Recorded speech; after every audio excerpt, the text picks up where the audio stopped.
Říkám, to je moc velký, to můžu hodit na zem.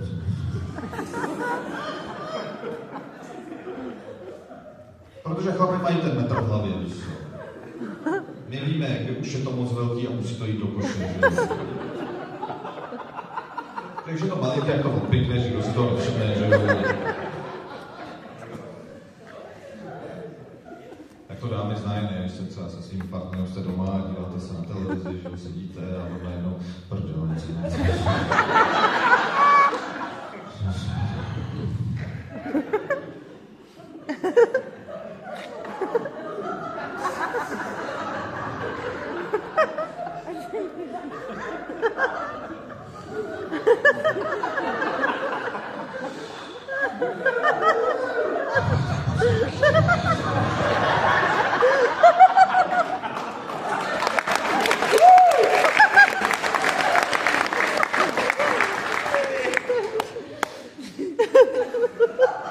Tak to radši celý film drží v ruce.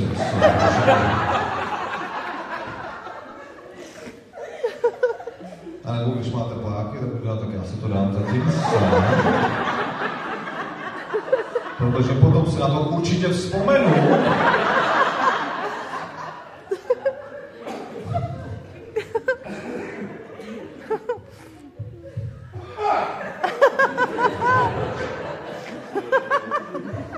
Čekám, že dostaneš infarkt. V té době, co jsem přemšel poprvé, jsem čekal, kdy přijde infarkt.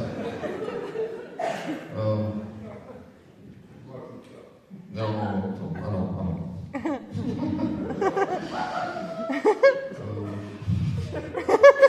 Ale manželku často hodím vozím na ty ženské procedury. Takové ty ženské procedury. On začne docela nevidět, že ona ti řekne, jako, odvezeš mě na nechty. No, tak nechty to je neškodný, že jo, na nechty. Pak to jsou nechty na nohou. Pak řasy, obočí. A já si říkám, ty vole, kolik my měsíčně utratíme za tvůj ksicht? Je hrozně moc peněz. Pojďme to omezit, pojďme nedělat 5 procedur měsíčně, ale třeba jenom 2. A fakt jsme to omezili, jako na 3 měsíce, ušetřili jsme třeba 600 000. A si říkám, super, že jo, teď jsem jednou ráno stal, šel jsem do koupelny, ona tam byla, já jsem ji viděl a říkám jí, no, musíme tě objednat. No, nějaké procedury, jo. Cože ne, ještě dneska tam zavolají, prostě. A teď jsem ji vozil na jednu z těchto procedur a bylo to na Karlovém náměstí v 9 večer. Já nevím, jestli jste někdy byli na Karlovém náměstí, ale to je místo, kde nechceš být v 9 večer. A jsem tam zaparkoval a čekal jsem na manželku v autě a vzadu na sedačce spí můj syn. A tam čekám v tom autě a najednou vidím, jak nějaká slečna mi takhle klepe na okýnko a ukazuje. A chce, abych dal okýnko dolů, ale já nechci. Protože jsem na Karlovém náměstí v 9 večer, nejsem dement, abych jim dal okýnko dolů. A ona furt já si říkám, dobře, no, jsem dal okýnko dolů a trošku třeba takhle moc věřím Karlovým náměstí v 9 večer. Takhle moc jsem dal okýnko dolů a ona tam také narvala svoje rty. Já jsem to okýnko zavřel. Ne, jsem neudělal.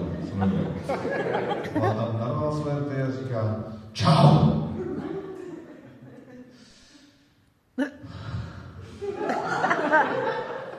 Chceš orál? A já jako bych chci, ale já si myslím, že to je dost blbě položená otázka, víš co? Mně to přijde jako skurvený chyták, ale...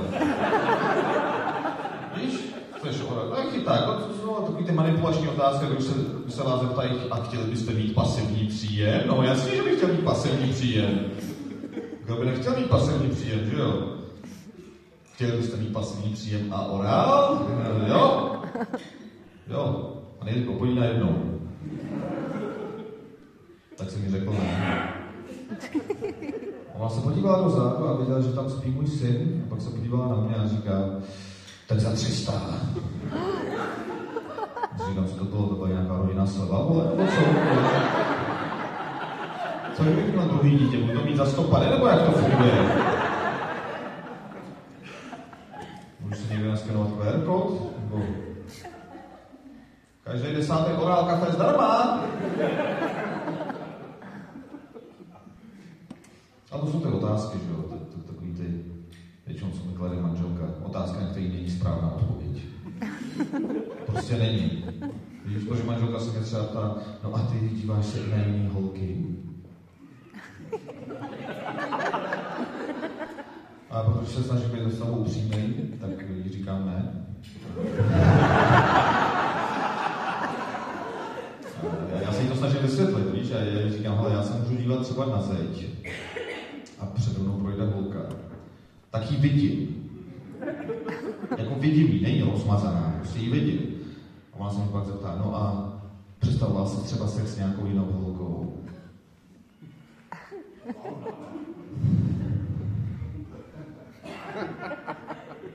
To je taky dost blbě položená otázka. Jakože jo, ale nebyl jsem to já, kdo si to představoval. Nebyl jsem to já, to ten zlej tygran ve mně. Víš, protože každý chlap má v hlavě zlýho tygrana. Každý chlap, který je ve vztahu, tak má v hlavě toho dementa, že jo, který je tam ve vězení. Ve vězení je v celé, je zavřený a furt tam řve, já chci prcat všechno!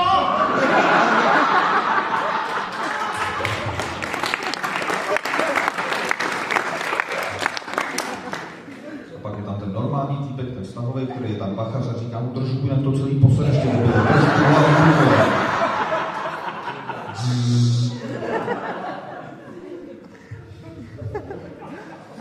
Takové věci, víš, o sobě zjistíš, když jsi ve vztahu dlouho, začneš poznávat sám sebe. A zjistíš zajímavé věci. Třeba nedávno mi manželka říkala, že při sexu dělám divný ksichty. Ona mi říká, proč tu děláš tohle? Říká, vždycky při sexu děláš tohle. A říkám, tak možná přemýšlím o tom, co budu dělat zítra. A od té doby, co mi to řekla, tak jsem si toho sám začal všímat. Vždycky při sexu dělám tohle. Ale jenom když jsem ze zadu, samozřejmě.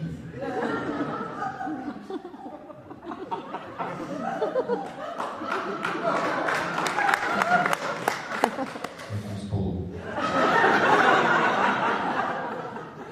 Protože když jsem vepředu, tak jsem takhle.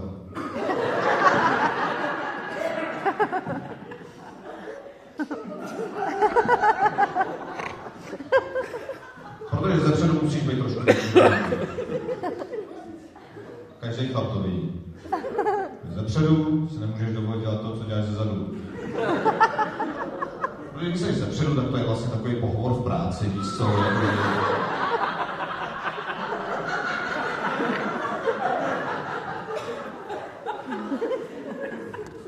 Tak když jsi zezadu, tak je po pohovoru, ty jsi za dveřma a děláš kdyby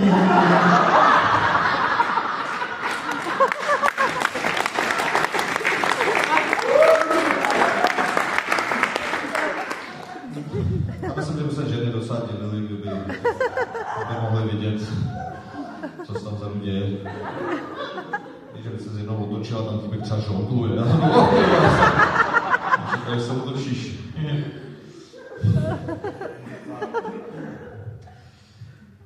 Taky mi manželka zazlívala, že při sexu nevydávám žádný zvuky. Já říkám, proč bych to měl dělat jako? A ona říká, no mně se třeba líbí, když vydáváš nějaký zvuky. A jaký? Jako třeba...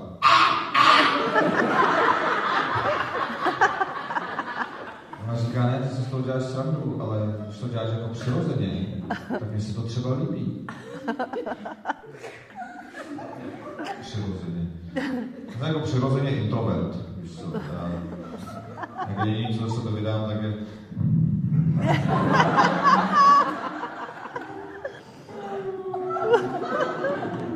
Občas snídáme zrovna, nebo něco takového.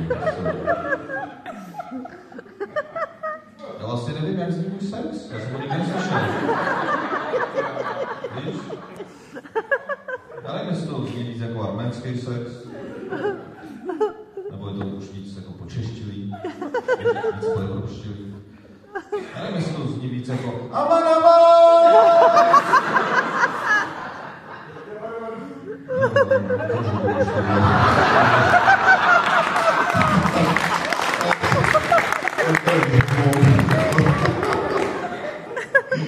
Já vím, že mám dobrý nápady, ale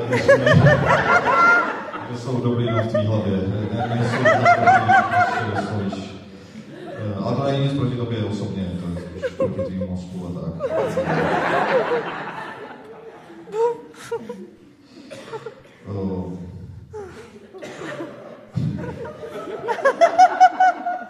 Protože jsem si říkal, že to jako musí znít jinak, že nemůže to znít stejně.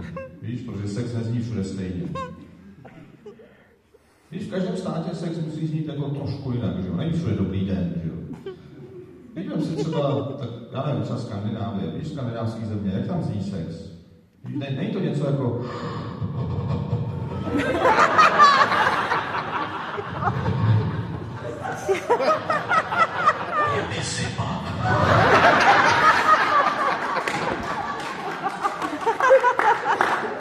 Já nevím. Takhle to umí fantazii. Nebo chápeš, že musíme jezdit tak daleko, že jak to třeba zní na Slovensku, víš, jak tam zní sex. Není to něco jako... Čo to robíme, sékra?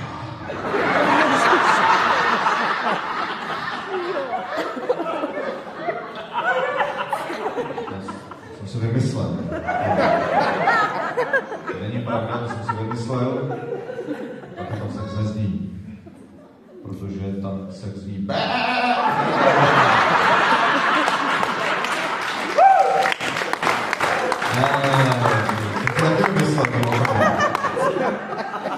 Já jsem taky vymyslel. A mimochodem, klidně by to mohlo znamenat, že oni mají sex a vedle nich je ovce. Ale celé město se shodlo na tom, že Slováci prcají ovce.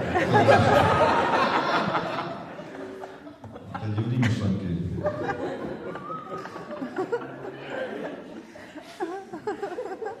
Jsem se nedávno udělal radost a koupil jsem si ovci.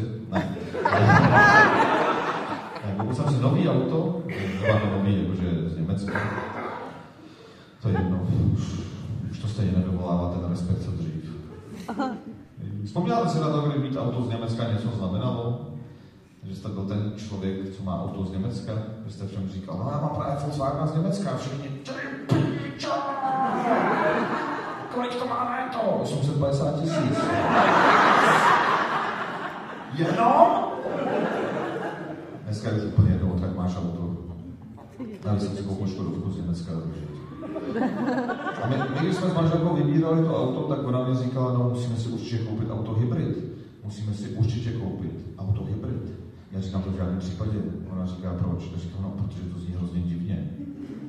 Já nevím, jestli jsem jediný člověk, komu jako slovo hybrid zní divně. Mě pokaždé, když někdo řekne, že má auto hybrid, tak já si představím, že to auto je nějak postižený prostě. Víš, jakože mám něco, to je neukazuj prstem, to je hybrid, to nemůžeš říkat. Ne, hybridi jsou stejný jako my, chápeš? Ne, fakt pokaždé, když mi někdo řekne, hele, já mám Volkswagen hybrid, tak já mám chuť říct, jo, mám Škodu retard, vole, tam.